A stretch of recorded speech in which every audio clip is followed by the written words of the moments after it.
Welcome to the Boardroom Sessions podcast. In these sessions, we meet the most amazing and interesting people.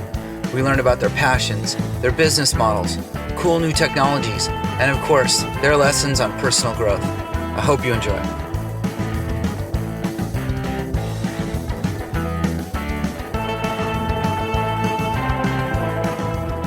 In this Boardroom Sessions podcast, we meet JP of Russell Surfboards. I'm such a fan of this brand and what JP's built on Russell's legacy. We're going to learn about the Russell legacy. We're going to learn about what's going on in the surfboard business, how Russell survived the pandemic, and how JP's built a new school with the old school. And I'm certain you guys are going to love it, even if you don't surf. We do get a little carried away here. I'm quite a fanboy here, as you'll tell. Happy to share this with you and hope you thoroughly enjoy. JP, welcome to the Boardroom Sessions podcast, brother. Hey, right on. Thanks for having me. Hey, Stoked to be here. So for all you guys on the Boardroom Sessions that have heard a few of these before, this one's way more for me than I think it is for anybody else. This is JP of Russell Surfboards. And so we're going to learn a little bit today and talk a little bit about the culture of the surf shop. We're going to talk about what's going on with board designs and surfboards. We're going to talk about the origin story of this brand in particular, Russell Surfboards. And in general, this is a place where I hang out when the waves aren't good. And so I thought a long time coming that this would happen, and I'm super grateful for you, JP. Awesome. Thanks so much for having me on here, dude. I'm stoked. This will be fun. Awesome. So let's start with a little bit of the type of surf shop we're in. So I'm imagining half of the crew that are listening to this right now have maybe been on a vacation and maybe stopped by a surf shop. Maybe they've gone to a Jack Surfboards or a Ron John Surfboards or something like that. This is nothing like that. Not really. There's lots of different shops out there. You know, this would always be under that label of like a core surf shop. You make hardboard surfboards. They call it hard goods, I think. Goods. That's right. Term, Not a lot of soft goods in here, as the industry bros would say, That's right? Soft goods would be like t-shirts and hoodies and shoes. You come in here, it's pretty much wall-to-wall surfboards and surfboard accessories, fins, leashes, and then we got a couple of our own shirts in the back. But that was always, dude, since the 60s, how Russ had this, was just surfboards, and that's kind of how we kept it, man. That's what I like about it. Right? I live in Huntington Beach, and so you're here in Newport Beach. You're right by the pier in Newport Beach. And so this place is iconic as far as brands and local area here. It's I like to think so. Long name, long recognized logo and brand. But for a guy like me with access to all kinds of surf shops, I have Huntington Surf and Sport, I have the Frog House, and I have Jack's that I pass on my way to come to your surf shop. This is much more near and dear to my heart, and I'll get into a little bit more when we talk about the culture of the shop. For sure. But this is a surfboarder shop. This is where we can come and fingerboards. Right. You can play with the different designs. You guys have an old what I would consider the old is new and cool again. Like vibe going on 100%. In here. And you're patient with guys like myself, and I've custom built several boards here. Yeah. And that much I appreciate the whole shaper process and custom board manufacturing. Repeat business. That's our whole thing is we want people coming back. And that's, I think, the one thing that's kept us here for so long is we've had so many people come back and get their second, third, fourth board, and they bring their buddies in, and that organic kind of, word of mouth thing. And then the coolest part, man, has been these guys that, they were getting boards in the 80s and 90s, and now they're bringing their kids in to get boards now. And there's a generational thing. I bought my son a surfboard, a custom surfboard for Christmas. Exactly. I think that's the coolest part, man. It's been going on for a while. Right. So let's go back a little bit in history, and we're also going to talk about the shop and running a business and doing all that kind of fun stuff here in a bit. But let's go to the origin story. Let's find out who was Russell and what was the board shop like back in the 60s and 70s, et cetera? Right.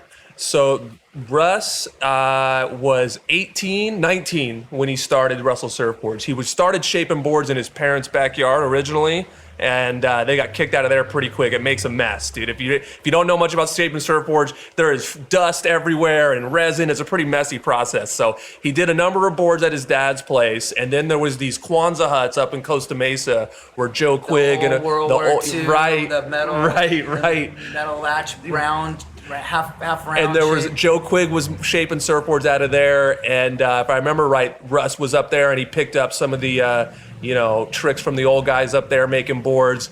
And then That's when foam was first coming out, right? So they were making wooden boards prior to that. Right, and foam had just came out. Fiberglass was, the whole thing. I guess it was probably the early 60s then, were foam surfboards. And if you guys ever want to look it up and feel so inclined, there's a story about a gentleman named Grubby Clark who invented the styrofoam, the polyurethane as we know it.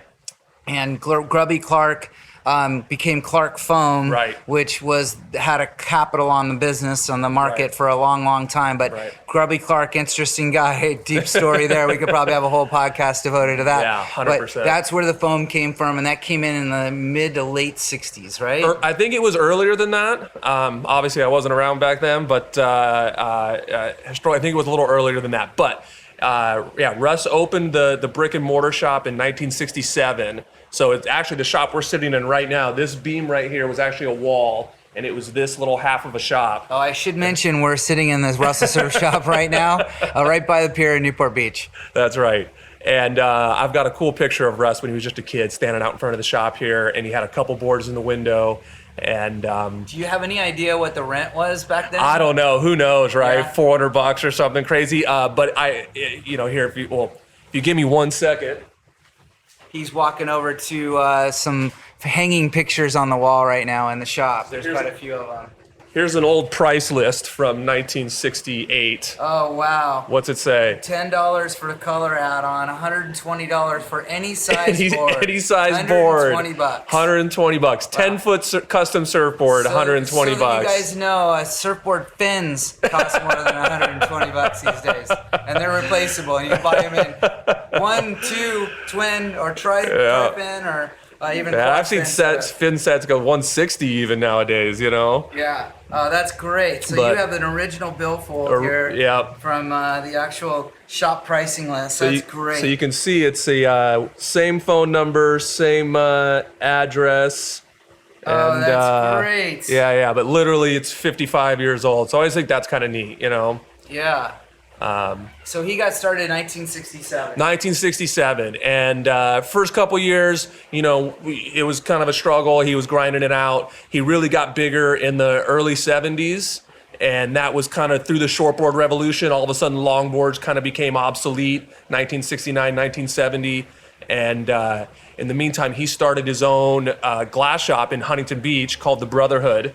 And that's where your brand name where the comes. Brotherhood comes from. So there's a hat I'm wearing right now, and there's a series of hats that say the Brotherhood. Yeah. So that's where that comes from. So the glass shop name was the Brotherhood, and it was this eclectic group of shapers, glassers, sanders, airbrushers, whatever, that all worked there. Sean Stussy was one of them. If you know Sean, he was 19, 20, 21 when he came to work for Russ, shaping for him. Bruce Jones, who a lot of surfers know, also same kind of thing, 19, 20, 21, got his start there working for Russ, and they were shaping boards for him. Russ would glass them. Russ was known for doing really intricate pin lines and doing this really high-end resin work.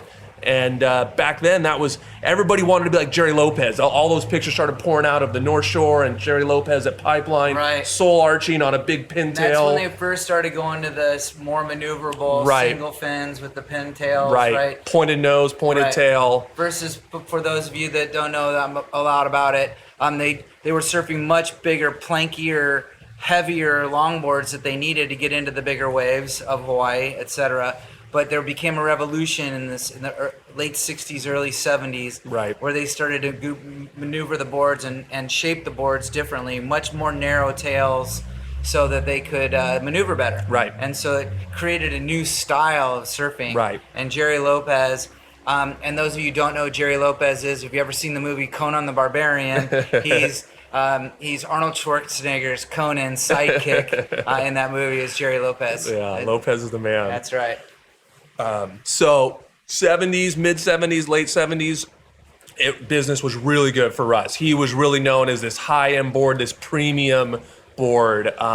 Everybody wanted a Russell surfboard in the 70s. He had guys riding for him like Lenny Foster and John Van Ornum, and these like really like up and coming surfers that were known for like big wave surfing, barrels. So a couple of those guys I just mentioned, Lenny Foster, John Van Ornum, those pictures back over there on the back wall are Porto Escondido. And they were some of the first guys to go drive down through Mexico, find Porto Escondido, which was a small fishing village in the 70s, and surf it big 12, 15-foot barreling One of days. the most intimidating beach breaks on the planet. So a lot of those got run through Surfing Magazine and whatnot, and put those guys on the map, put Russ on the map. Wow.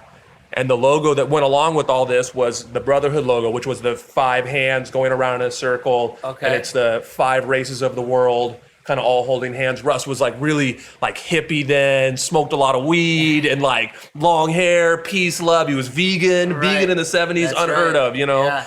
And For true hippies, it wasn't unheard of. well, Yeah, true. yeah. But so then we kind of get to the late 70s, and his best salesman at the time was this guy named Paul Husenstam.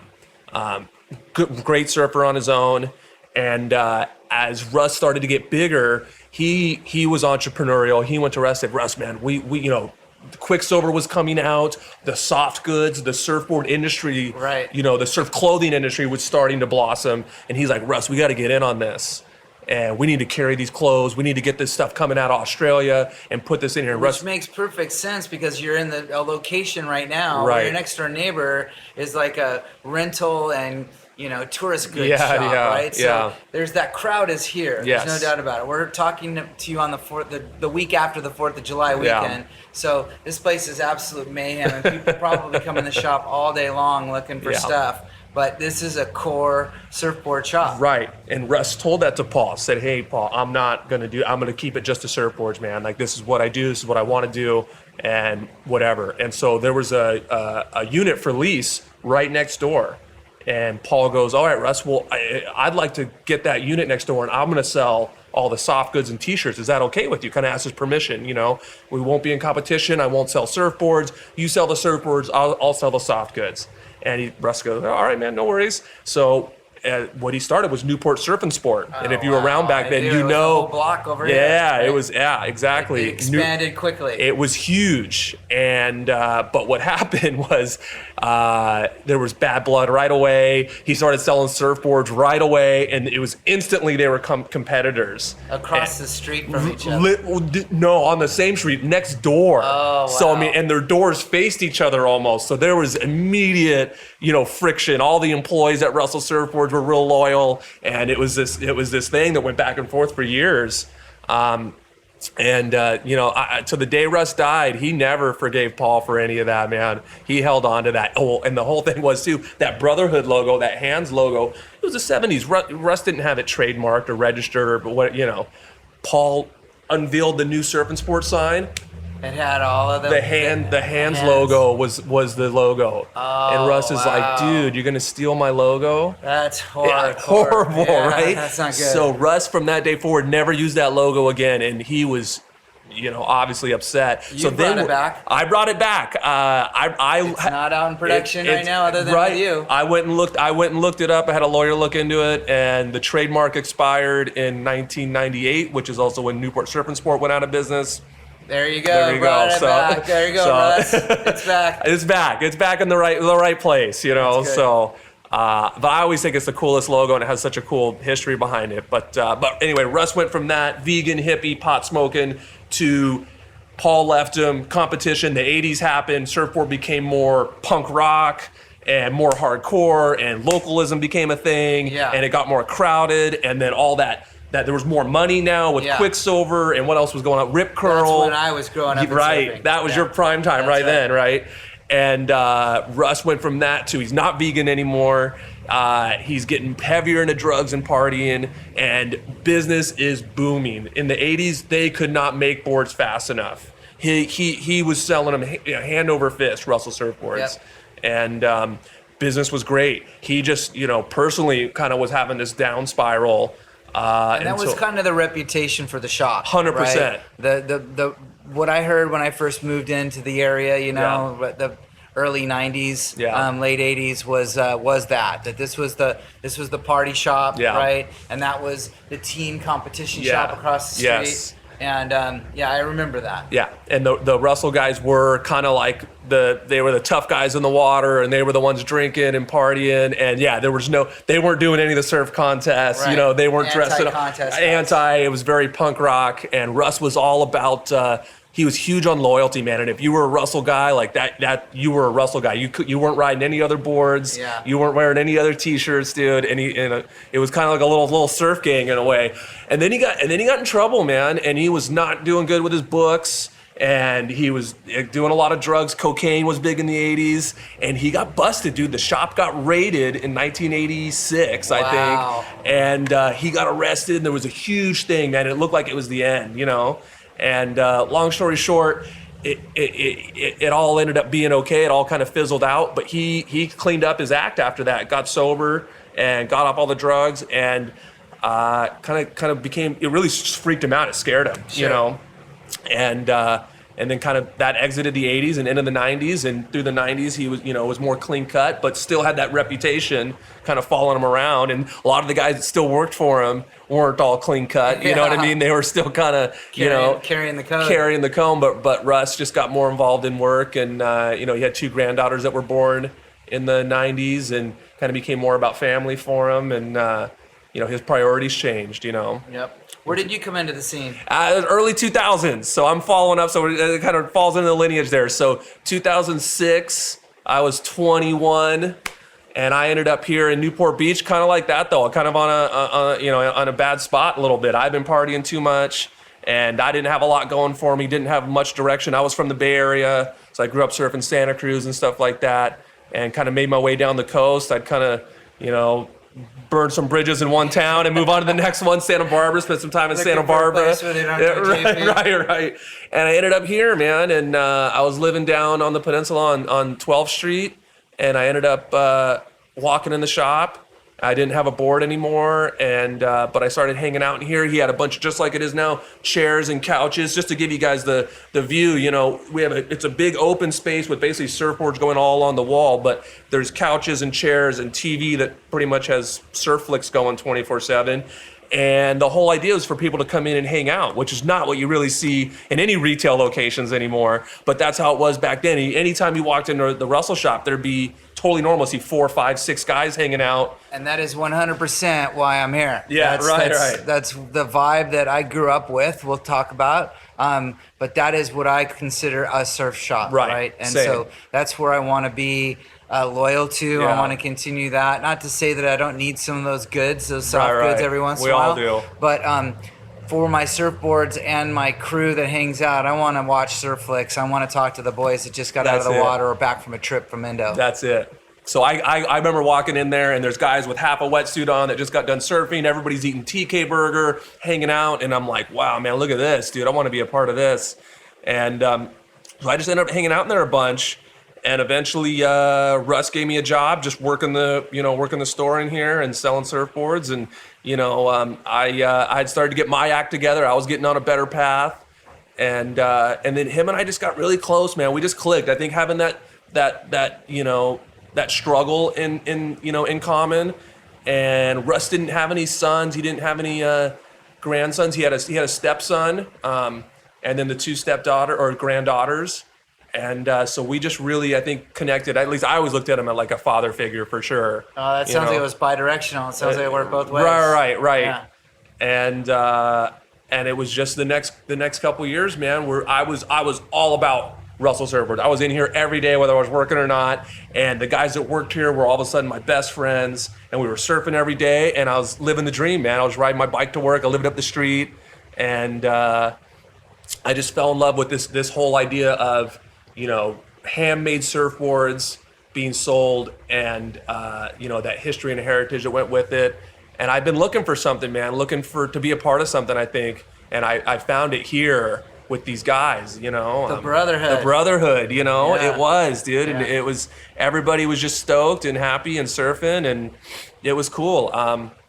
So then I was doing good selling surfboards. I was always in sales, but then I wanted, I want to shape a surfboard, man. That allure. To truly understand the business, you got to get dirty doing it. Right. And it's a creative process. It's a a craftsman's process, Yes. right? It's absolutely not something you can come in and get a couple boards under your belt and be really proficient at. And no way. And No. that was not my story at all, for sure, you know. But I think anybody that surfs a long time at some point has that thought of like, oh, it'd be really cool to shape my own surfboard and ride it. You know, I think anybody that just has that gravitational pull to it. But I remember when I went to Russ and told him that, and he kind of scoffed. And he's like, dude, don't do it, bro. Let the craftsman do yeah, this. man. Let us do this. You stay down there, and you're just gonna make a mess and mess a bunch of stuff up. And you know, he was as close as we were. You know, if you could picture Russ, he was a big guy, big white beard. At least when I knew him, you know, big white beard,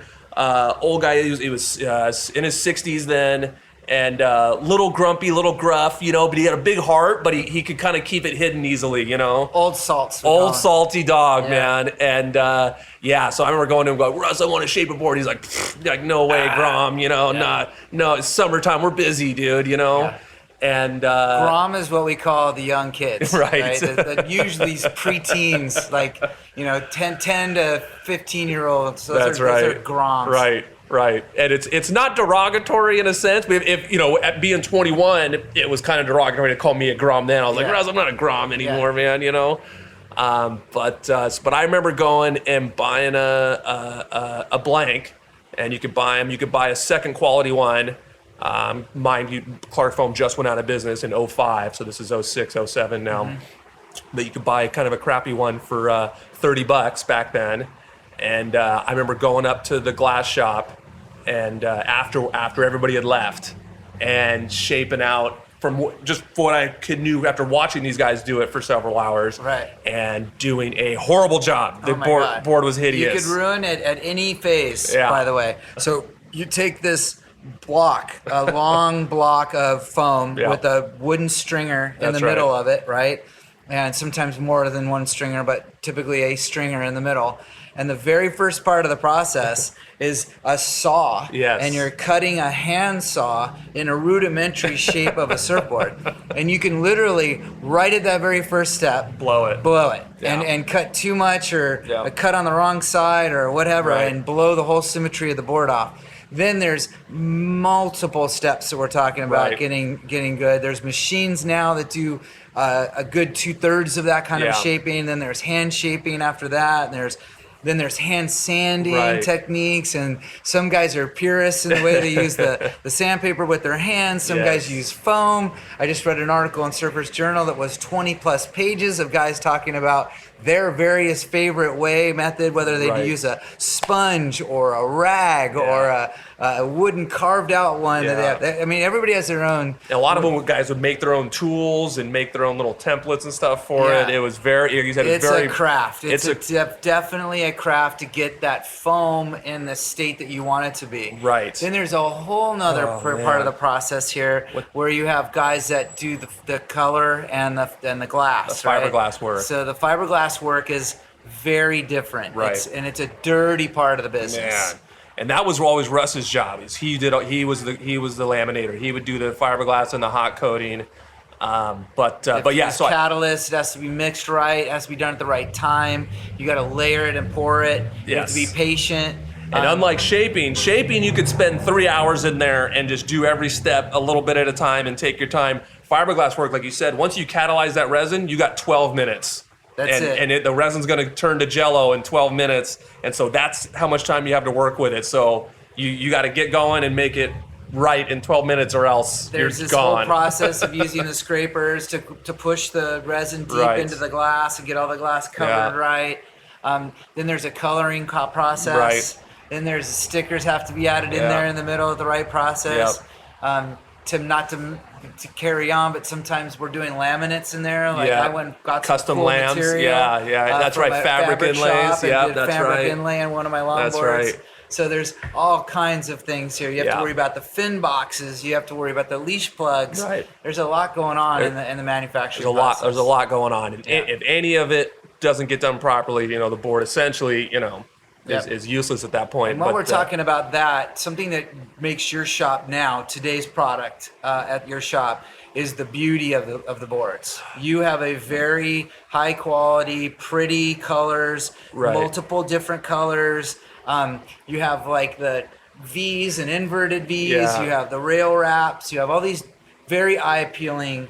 Right. Not to mention the shapes themselves, which we Right. could go off into another tangent. Yeah. But the colors themselves, you display them well outside on Newport Boulevard, which is a thoroughfare drag here in Newport. Yeah. People are always pointing out, man, he's got a very, very beautiful board. So we do all the, like you said, the resin tints. So there's a couple ways to add color to a surfboard. That's your dog. Frankie's shaking off over there. There's a couple ways to add color to a surfboard. In the 60s and 70s, there was only really the only way they did it was to do resin tinting. So you add pigmented colors to the resin, mix it up, and now a clear resin is now a red or a blue or a yellow, whatever you did. And then you glass the surfboard with that colored resin, and then voila, you end up with a colored board. Obviously, there's a lot more that goes into it doing that. Yep. Now, in the 80s, airbrushing became real popular, where the guys were taking airbrush and painting right on the foam in these really loud neon colors. We used Sharpies. Sharpies, We used Sharpies and other markers to draw on it. We would sometimes take tape and tape off blocks, so we would make checkerboards. Right. One of my first boards was black and white checkerboard, and we had to take the tape and make all the checkers so we could spray the black on it. That takes forever, and too. Pull all the tape off and not ding the foam, while we were doing it. So 80s was, you didn't see any resin color boards through the 80s or the early 90s for that matter. For the most part, it was all airbrushed. Like you said, you could make those perfect tape lines, and everything was more controlled and precise. But you could do, wider range of things. And then in the early 2000s, some of the retro stuff started to come back around. Those twin fin fishes got to be more popular. Yep. Longboarding went back, from the 2+1 and high performance to more single fin stuff. Alex Nost, really in those early 2000s, Right. he really, some of the longboard revolution guys that were doing making longboard really cool were again. younger guys right? that were had this kind used to be for those of you used to be shortboards for young guys, longboards for old guys, and that was it. And then that got blown away with some revolutionary guys from San Diego predominantly that started longboarding and making Joel it Tudor. cool again. Joel Tudor and Nost and from Newport and these guys and a lot of movies that we watch. Right? Yep.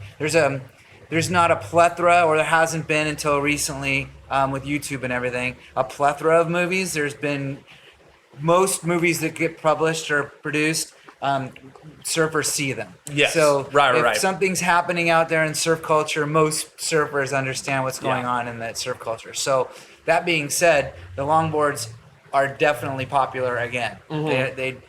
They haven't gone away, but in the early 2000s they started to come back. They started to come back, just like you said, with Tudor and Nost and those guys. And what went along with that was people wanted to bring back that resin tint from the 60s and 70s. And that was really cool. And that was, if you look at any of these 70s boards that are hanging up here, they all have that resin color. And Russ was just one of the best ones at doing that.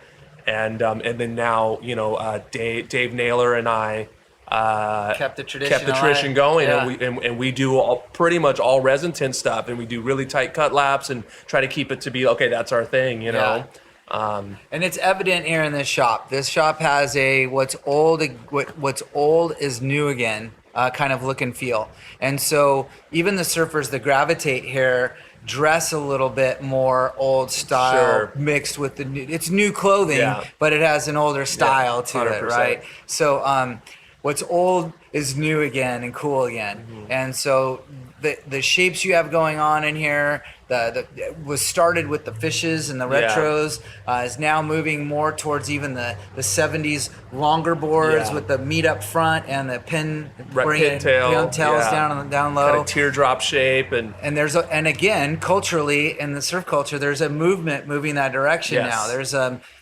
There's a lot of different Instagram feeds and YouTube feeds, companies like Nobody Surf and things like this that have these brands where the guys are soul surfing, I'll call it. There's air quotes going up here, soul surfing, are bringing that style, that Jerry Lopez-esque style from back in the day is becoming cool again. And so the boards that they surfed are obviously newer shapes, better shapes, more functional. We've learned a lot about hydrodynamics and for sure, and just for everyday surfers. I mean, in the 90s, Kelly Slater was out there riding those really narrow, we call them elf shoe surfboards, where it was really rockered out, really narrow nose, narrow boards. Rocker being the curvature on the bottom of the board. And the more rocker there is, Typically more difficult they are to ride, but you can be surf more high performance and radical. Right. But when I was a kid, it was not cool to ride they were anything. mostly flat. The boards are mostly flat now. Yeah. Yeah. And it's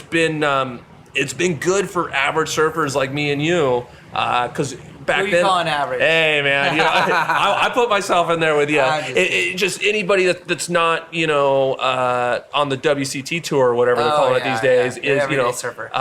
the fishes and the more fun board style. Everyone's out there catching more waves. Whereas before, man, when I was riding those really narrow boards, it was difficult, man. It's hard to surf on, hard to catch waves. You're struggling more. Guys that wanted to learn to surf, they didn't want to start on some longboard because it wasn't cool to ride a longboard, like you said. So I remember me out there struggling on a little tiny shortboard in the 90s, trying to figure it out. And it's just, I think surfboards are just such a better place now where, it's not so constricted to one style, that everyone's more open-minded. Even like my shortboard guys, air quotes again, are more open to riding alternative high-performance boards, smaller, flatter stuff. Yeah. And, back to that first board I shaped up there at the shop at night, that came out horrible. I was shaping a little fish for myself, a little 6.0 fish, and it went in the trash. I was so embarrassed of it. It was a totally humbling experience hacking away at that board. And, Russ, after I did a couple more, Russell was finally like, all right, man, dude, if you're really going to be up here messing up these blanks, let me at least try to show you a thing or two. And he started letting me do the ding repairs on all the boards. That's how I got started. That's first. doing resin. You got to learn glass and let resin. That's it. Ding repairs. And so ding repair was great. There were boards that were already messed up. Yeah. I wasn't going to mess up a shiny new one. And I could learn how to mix the resin properly, how to sand, how to shape, how to backfill. And that's a whole art, by the way. In Huntington Beach, for example, and here in Newport Beach, there's shops that do nothing but ding repair. There's a ding doctor in Huntington Beach, and he runs 3 to 4 weeks behind, right? And if you're good at it, there's good money there, because it's with fiberglass surfboards, you're always going to have ding repair service. And some guys can do them, you can do them at your, do them yourself. But the big ones, fin boxes, big buckles and stuff, that's not something you're going to do, in your garage at home. The wife's going to kill you, So, so I did that for several years with Russ, and then I really fell in love with that surfboard building part. So then I was working the shop down here, and when I got out of here, I would ride my bike up to the shop in Costa Mesa, the glass shop, and do work up there. And then the recession happened. That was we're in like 2008, 2008, 9. The recession happened. Everything tanked. Everybody remembers that. Surfboards, luxury item. It went from we were killing it to zero, just crickets. And Russ was, freaking out as a business owner, And he started looking to me. He's like, man, I don't want to do this anymore, JP. Maybe, would you be interested in possibly taking this over from me? And I was 25 at the time, and I'm like, man, I couldn't even fathom owning a business. Yeah, owning a business. Ding guy, dude, right? Food chain and becoming a shaper someday. So we talked about it for 9-10 months, and unfortunately for Russ, his mental health was deteriorating more. He was dealing more with anxiety and depression, and just kind of again with bad business, and we've all been there, financial insecurity. He was looking to get out, and so we got as far as getting a couple lawyers involved to drop some paperwork. But again, I still had no idea what I was doing. The shop was losing money most months at that time. And then Russ just got to where he was having a really hard time just functioning day to day. And he ended up taking his own life tragic. I know, in August of 2011. And I remember I was in the shop here when I got that phone call.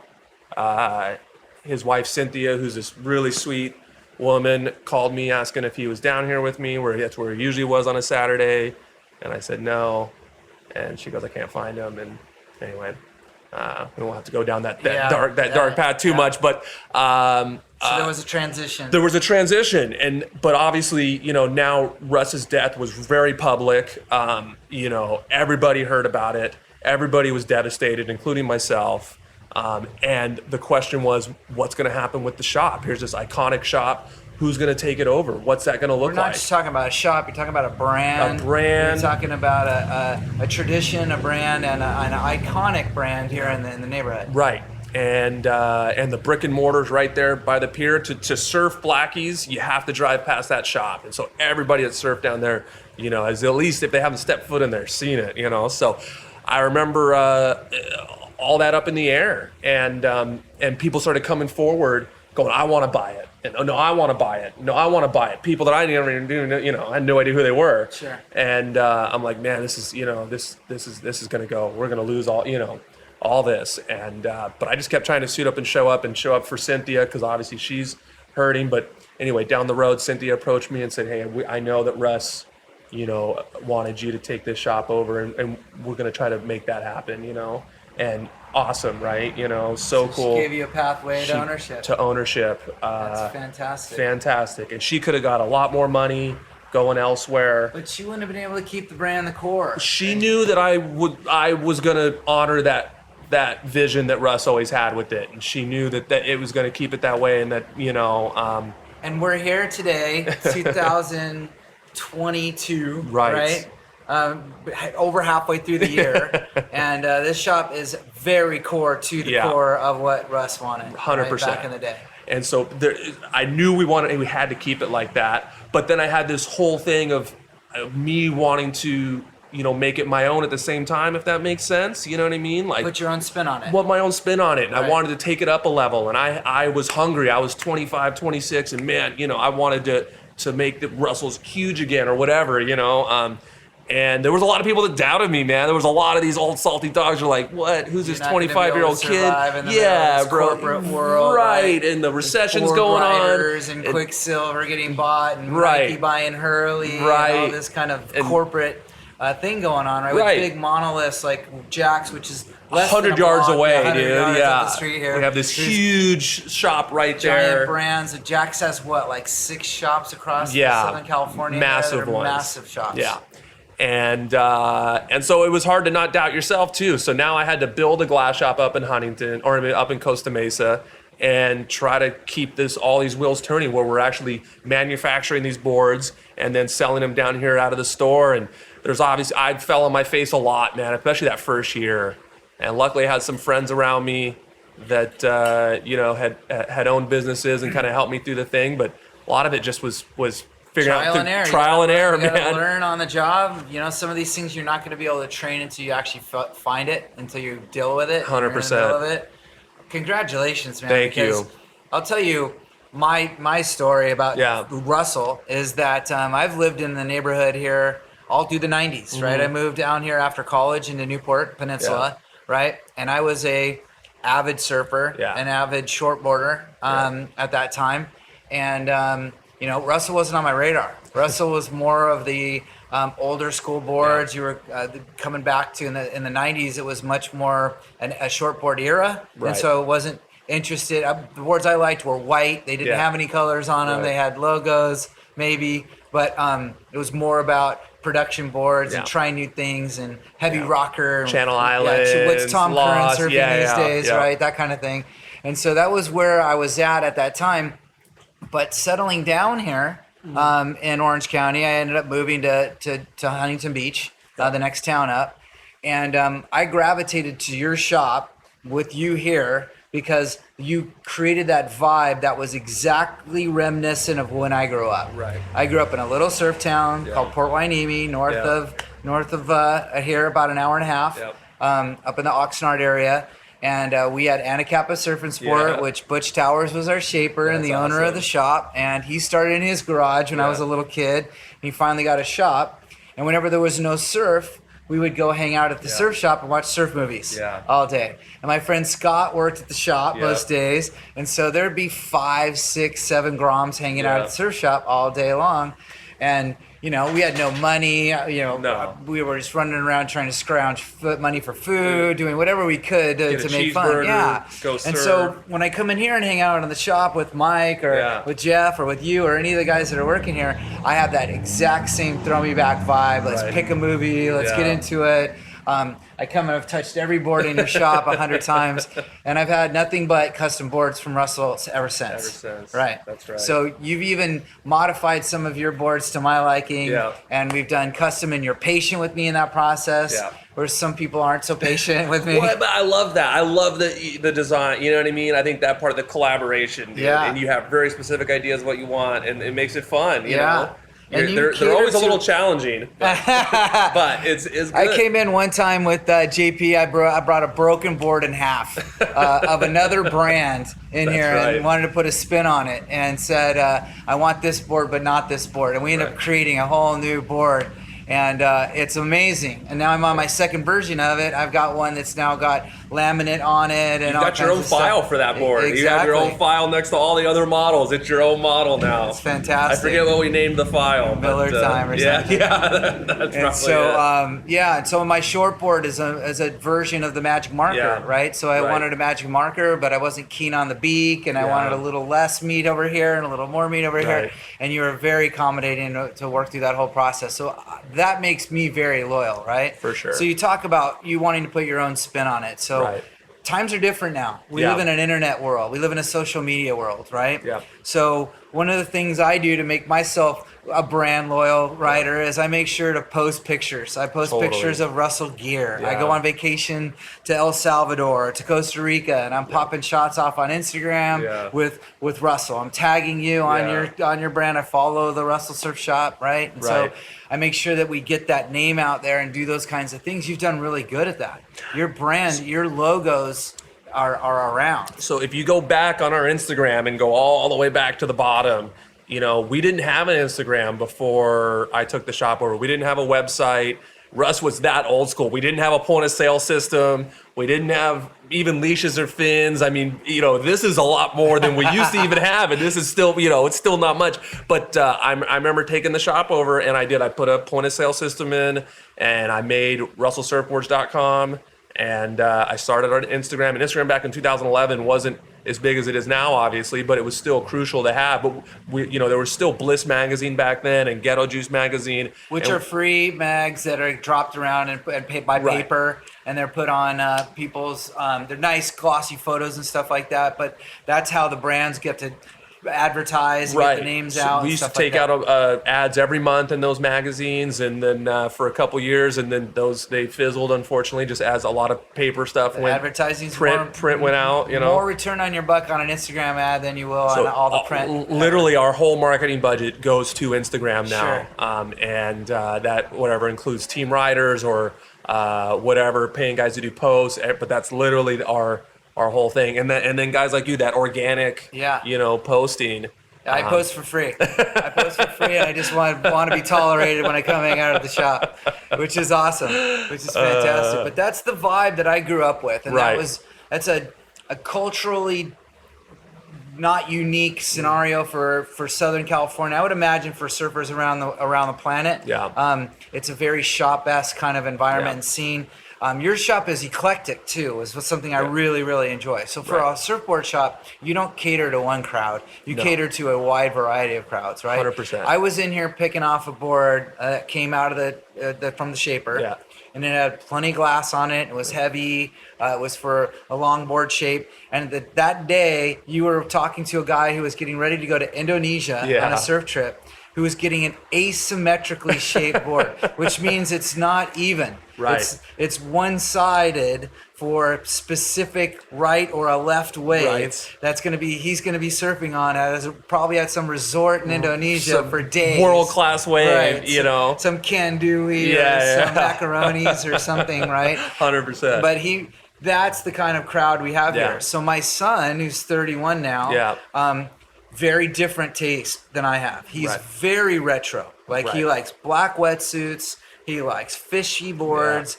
He likes the mini eggs. Yeah. So for surfing down in San Diego, and he is very particular about what he's wearing, how he's wearing it, Yep. how long his hair is, all of those things, right? Everything. So he's a Russell brand guy. Love that. And he's found some used Russells around town that he's bought from people. That's so because rad. he's like, I want that board. Yeah. So he has long boards, fishes, all So kinds of killer. boards. So you have a mixed group of folks that you surf with, Totally. and I'm probably the only guy at Cliffs in Huntington Beach rocking the Russell on all my boards, but We I'm appreciate loyal. that, man. Yeah. We appreciate having some representation up there in Huntington, and then your son down in San Diego. And Yeah. your son sounds a lot like I was. We're like you said, this was kind of back in the 90s, early 2000s, kind of an older guy surf shop where it was like the old guys were riding Russells. They had them back in the 70s and 80s. They were still riding them later on. It was a lot of like fun boards and long boards. Russ did short boards too, obviously. But I know when I took it over, I wanted to start making stuff, especially that I like to ride, which was alternative, fishier stuff, low rocker. And there's all artwork too, because these Right. boards are really pretty. They have lots of colors. I'll throw a few photos here in the drop to check it out. But you're even doing some new school stuff with Grant Noble, right? And newer, younger shapers. But his style of board is a throwback with modern technology, modern spin on it, but it's an older school kind of vibe. 100%. And I found myself in kind of 2015, 16. And while the shop had became profitable, I really wanted to be in some of these more higher end shops like Mollusk and Icons of Surf and Thalia and some of these shops that we're doing like we are, where it's mostly about the boards, but they carry high end, retro style boards. And I didn't really, I was getting shut down trying to get in there from Russell. And we didn't really have this image. We still had this image of being this older guy brand. And I remember looking around and seeing Grant out in the water, and he ripped, dude. And he was this young guy and surfed longboards really well. Definitely had that Alex Nost style. And he was starting to want to learn to shape. And I was like, man, if we brought this kid on, he could kind of give us a pathway to that younger crowd. So you drafted him. We drafted him, man, as a rookie. You can't go get a kid who's already got no, a man, style and a brand name. not You go us. draft We one. draft one, man, Yeah. and we did good with Build Grant. it. He's an MVP, dude. That's great. We brought him over, man, and he'd already been hanging out in the shop a bit, but we got him up at the glass shop, and we designed a little logo together, Grant Noble for Russell, and then really just let him do his thing, man. I didn't really coax him one way, or if he had questions, I'd give it to him. But that label and that board, that's really him all the way. And it's what he surfs on, what he rides. And then he just blew up, man. Vans picked him up for a full sponsorship, head to toe Vans. And then he's really brought Russell up a level, for sure. We're in all those shops now. His boards are different. So if I'm standing here and as a connoisseur, I'm looking at a line of boards, I go right to one, and I can tell tell the shape, I can tell the vibe that's going on with it. He's got one hanging in the window that I think he was making for a trip to Hawaii. He was specifically designing for Pipeline, but it didn't come out of the glasser in time. That's a story I've never heard before. Just joking around. That board is awesome. And that board's very short board, but it's still, even on the nose, looks a little bit like an Grant's older board. known as a longboard guy. He surfs in contests. He does the Mexi Log Fest. He does the Vans duct tape. But dude, when it's pumping around here, he grew up surfing wedge and point, and he'll surf big hollow waves. On a longboard. No, on a shortboard. shortboard. That's what I mean. Is that he rides everything. Right. So even though he's known as more of a longboard guy, he That's still what likes I to shape wanna be that guy. these smaller boards. Yeah. And then, this isn't to take away anything from anybody else, but Grant still to this day, but he really learned to shape that old school way that Russ did, where it was all hand shaped, where, like you said, it was drawing the outline with pencil on a blank, sawing it out with a handsaw, planing it with an old Clark foam planer, and for those of you that don't know, now most boards are cut on a CNC machine, and there's still a lot of hand shaping that goes on, but it takes a lot of that work out, that grunt work in the beginning of templating it and sawing it out. So if you can imagine like a sculpture where you start with a big block and you kind of whittle it down, a lot of that process gets done by machines today for most people, but Grant's doing it the hard way. He's chiseling it and cutting it and then fine-tuning the design, which is music to me. I love the whole creative process here. And so just before we sat down to do this, I was up there with him all day at the glass shop, and he was in his shaping room, and I was out there laminating. And it makes me so stoked, man. But that is Russ's dream right there. I think that was my dream with him, was to keep those boards still getting made by hand. And it's cool that that's still in demand these days, man. Yeah. And there's not a lot of things that are made by hand right here in California that have that kind of demand where it can support, 5, 6 employees, 2 shops. Yeah. So much stuff is just made overseas or mass produced these days. So what are some of the lessons you learned? We just survived the pandemic too, and that's kind of an interesting story because during the initial phases of the pandemic, when we weren't supposed to be going out in public, right? This was one of the sanctuaries where door might have been closed, but if you guys could come hang out in the shop, if we had masked up outside. Right. But we came in here and hung out, and I got to see that it was slow. Business was slow at first. Well, we did close. So when Newsom put out the stay-at-home orders and all that, we closed the doors, and I made an Instagram post saying we're gonna abide by the stay-at-home orders, and we closed the shop. And I was freaking out. It was in March, obviously. March is our slowest time already. We're coming out of January, February. Cash flow is usually at a negative at that point anyway. And then to shut the doors down, I go, oh man, this is it, dude. Like I don't know how. I don't know how we're gonna recover. And there was no end in sight. We did 7 weeks we were closing. Yeah, I had a couple buddies hit me up. They would come buy a board. I'd sell it to them cash or whatever. But overall, man, the shop was doing big zeros every day, and my guys went on unemployment. And then the end of May, I think we started to open back up.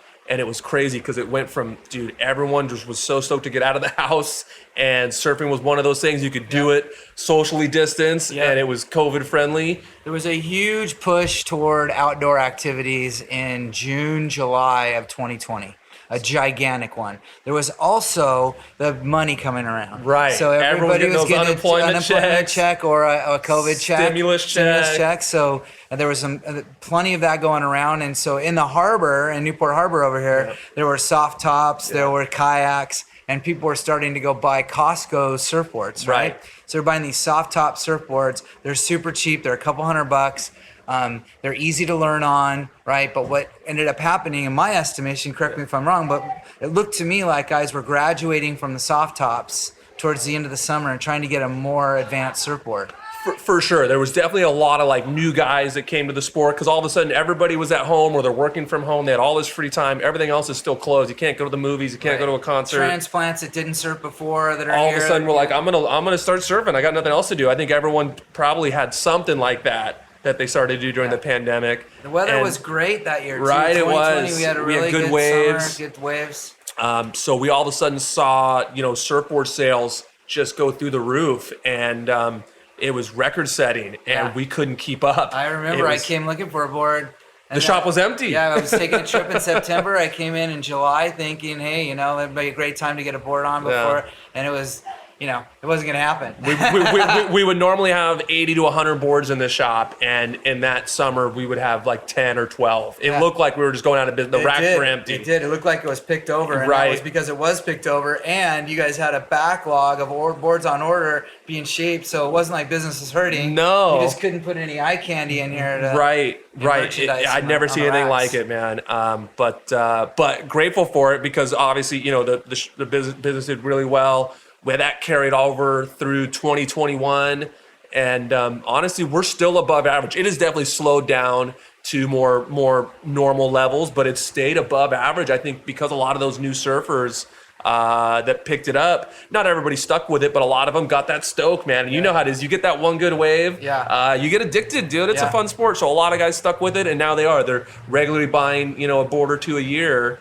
And I think we're going to see more of that for a while. I imagine some of your boards never even get to the water. They just get hung up on a wall somewhere. Which happens. Russ used to always have a saying, hey, it's a tool, not a jewel, man.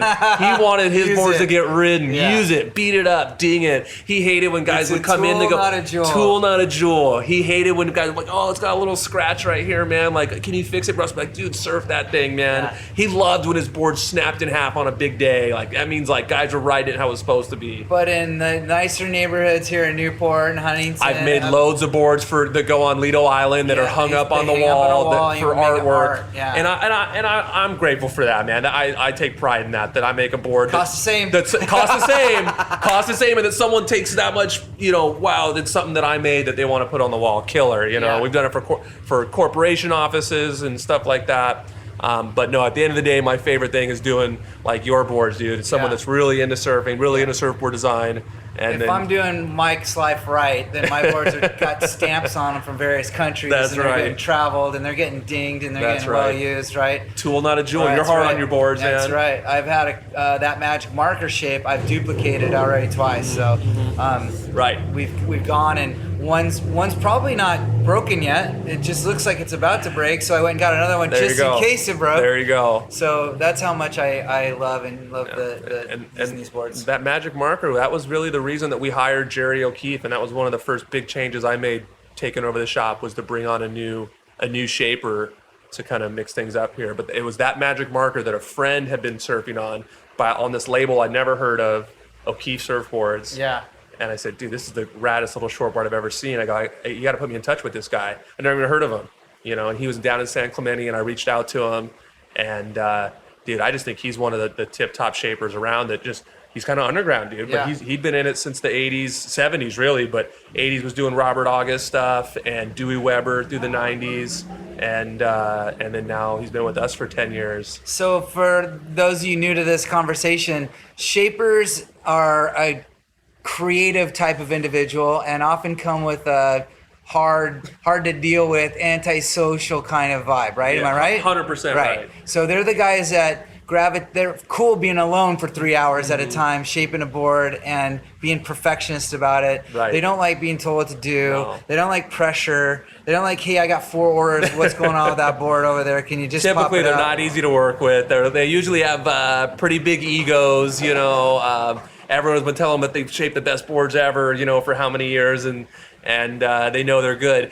Jerry and I, though, we just got along really well. He's always been super professional, and I always appreciate that, man. And a lot of shapers, when you come to them with new ideas, they like to do what they like to do, and Jerry, when I would come to him with a new idea, he was always excited to explore it with me, and we would come up with these new models like the buck knife or the snub nose or the the moonshiner. Nice names. Yeah. Names. They're all just kind of, Yeah. but that's a whole other thing, is coming up with these names for these boards. Yeah. Dude, is You let the shop figure it out. Guys start talking about, or they describe it to somebody else and say it's kind of this or that. And then the name comes out. usually a name just kind of organically comes out. My favorite one is this guy, Philippe, who came over here, and he used to be a semi-pro guy from France, and he rode for Volcom and a couple other brands, and he came here from Hossinger and hit us up. I don't know how he found us, but we started making him surfboards, and he would come up with these crazy. He was a high performance surfer, but really wanted these alternative boards. I remember he came up with this idea of this narrow fish with a winged swallow and a channel, and Jerry shaped it, I glassed it, and it came out looking so rad. I was like, dude, we got to make this a model. Mm-hmm. And he's French with this real thick French accent. We call it the Frenchie. And that is now one of our best-selling models today, dude, is the Frenchie. And he gets a kick out of it, man. I'm still in touch with Philippe a lot. He's got a couple boards on order right now. Again, this is an eclectic shop. Yeah. I really like it. And I like the vibe in here. The guys, there's a deal going on. I don't know if you've noticed it right now, but there's probably 3 or 4 guys that have big, thick black glasses that they're wearing underneath their trucker hats. Yeah, 100%. So they're starting to dress alike and act alike. There's like a little scene going on in here. And so you've got a retro meets modern vibe in here that's cultivating really well. For sure. And do you do anything to... it doesn't look like it's the real Grom shop. It's more of like the 20-something to older guy shop. So a lot of the Groms grew up, man. We had this great crew the first 5, 6, 7 years I had the shop. I'll give them all shout-outs right now. Cole Schattinger, Christian Kent, Andrew English, and these kids were all 12, 13, 14, 15. They went to Newport Harbor, and they would come in here every day after school, man. Every day, 3 o'clock. If the waves weren't good, they were hanging out in the shop. Skateboards, beach Skateboards, there'd be bikes laying around, TK Burger wrappers, pizza on the ground, man. Makes my heart warm. Dude, I I gave them a hard time. Like, dude, you're making the shop a mess, but I loved it, bro. Yeah. It was so rad them hanging out in here. They've just kind of grown up. They just grown up. They're all like 25 now, and they went off to college. And once they hit 16 and they got cars and stuff, I still see them around, but they're not in here every day. Yeah. And we haven't really had that new wave yet. They'll come again. It'll come again. Wave. There's, like I said, there's kind of classes of them. There was a National Scholastic Surfing Association, we call it NSSA, surf contest this last weekend up in Huntington. And they were calling the men's final, which is the peak, right? Yeah. This is the the crescendo of the contest. They're in the middle of the men's final heat. The guy has to take a timeout pause on the microphone to yell at a bunch of groms that are doing backflips off the microphone stand. So the microphone stand's sitting up on a plateau. It's probably 15 feet off the ground. Yeah. And these kids are climbing on it. The kids that had already surfed in the surf contest, like the 11, 12-year-olds, with their wetsuits halfway off their waist, and they're flipping backflips off the sand. The guy's got to call it. So he goes, hey, guys, get off the speaker. That's the kind of kids we're talking about. These kids are high energy. They're stoked, man. They're very, stoked. very excited about life. They surf. Their surf is their primary thing that they do. There's another element, I believe, is that the groms have a lot of bravado because they're out every day getting tested. Right. They're getting punished in the surf. They're getting thumped around. Their friends are egging them on to do something bigger. They got something to prove. When the swell comes, there's bigger waves. They still have to go out and prove themselves.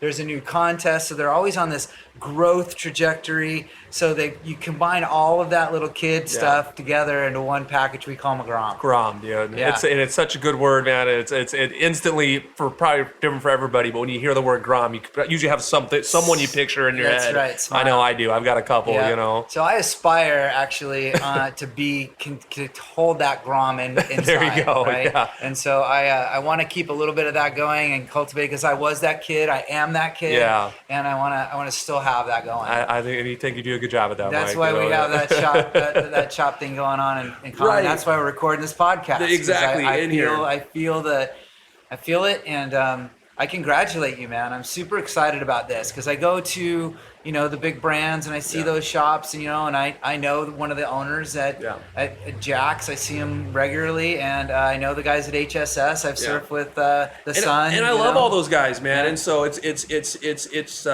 I never want to take anything away from what they do, man. No, they're gonna make plenty of money. There's no worry about it. I'm a customer of HSS and Jack's. I've gone in there for things. Need, right? You go in there and buy. Yeah. We've just always kind of done things this way, and some guys really are drawn to it. Like you said, I'm really drawn to it. Right. And I'm super glad to see that it's still going. I had to have this on air because it's a thought you have to consistently keep. You have to make sure you're true to the core. Right. You make sure that you're true to your brand, but yet evolve. Right. You evolve with drafting a shaper. right. You evolve with making old what was old new again. Right. You keep the core of the beautiful boards. Right. You take the extra measure to do it. Right. But then you cultivate the new school. The traveling surfer here in Orange County. It's a fairly affluent neighborhood we live in. So guys have a tendency to go travel. Yeah. If a guy's going to Indonesia, he's gonna bring in more than one board. For sure. You're gonna want to get a few of those boards. He's spending $10,000 on that surf trip. He wants to get everything he can get out of it. So they're gonna bring 3, 4, 5 surfboards. I brought 3 down to Costa Rica. I brought 3 down to El Salvador. Yeah. So I'm that guy too. Yeah. But so there's a market, and you're marketing to it, and you're doing it very kind of low key, with not in your face. Right. And I really admire that. Thank and you. So how's social media been? We touched up on it a little bit. It's there's influencers, then there's the core fans like me, right? Like the brand loyalists, if you call them, or your brand ambassadors. So I mean, and obviously, then you have shop riders and team riders. Shop riders, team riders, and I mean, that's our only source of marketing now. My fiance would say I don't do enough on Instagram. Her main job is for another brand, but she is a influencer manager for their social media campaign. So her only job, man, they pay her good money to do it, is to manage all the influencers that they work with. And I mean, they write these contracts, and it's amazing how much money. I'm blown away by just that is what the world is now. Yeah. I should post more and be more on it. Just like anything, I'm very emotionally involved with with the image of Russell Surfboards. Yeah. But you can cultivate that brand on social media. Totally. The algorithms are really good these days, right? Totally. So based on my feed of what I call surf porn. So if anybody's ever going to grab my phone from me and look at Instagram, you're going to be overwhelmed with the amount of surfing on there. Right. And there's every kind of feed I'm getting in there, and it's become from me liking them, right? Yeah. Like, I like this, I like that, I like the other. So it's going to feed you more of it, obviously. Feeds me more of it. So then you have the opportunity to have an ad on there where somebody swipes to the right. Now they're on your site. Right. Now they're 2 clicks away from buying a board. Right. 100%. And so we've definitely done that. Our bio has a link directly to our website.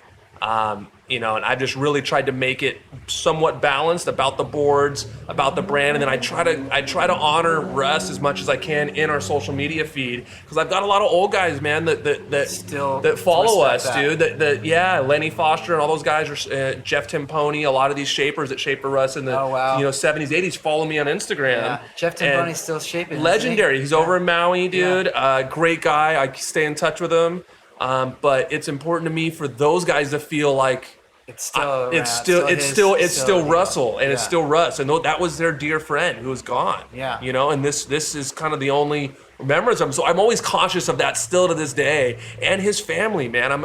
I see, Kenny, his son-in-law, see him on a weekly basis. I talk to Cynthia still, his wife, a lot, and I want them to everyone to feel good about. Yeah. So that's always still in my head. That you're carrying the brand. I'm carrying the brand, and so I think we've done a good job balancing it all. So we call that purpose. Purpose. You've got a purpose in your life around the brand. You got a purpose to carry that forward. Right. You put your touches on the aesthetics and the feel and the vibe that you want to bring to it, and it's very core to the true brand. But I'd say better. I'd say a lot better. I like to think so. I just brought it up a level. Yeah. And Russ didn't want to quite change with the times a bit, and then I was a little more eager and hungry to kind of take it up a notch, and I think I really like to think that he'd be stoked, if he saw what it was. I think he would. Yeah, I think he would be. I think we all are, all your fans. I'm in here regularly with them, and again, congratulations, JP. Mike, I'm looking forward to the next phases, whatever those may bring, and I'm loyal. I'm a little shop rider. Brotherhood. Yeah, there you go.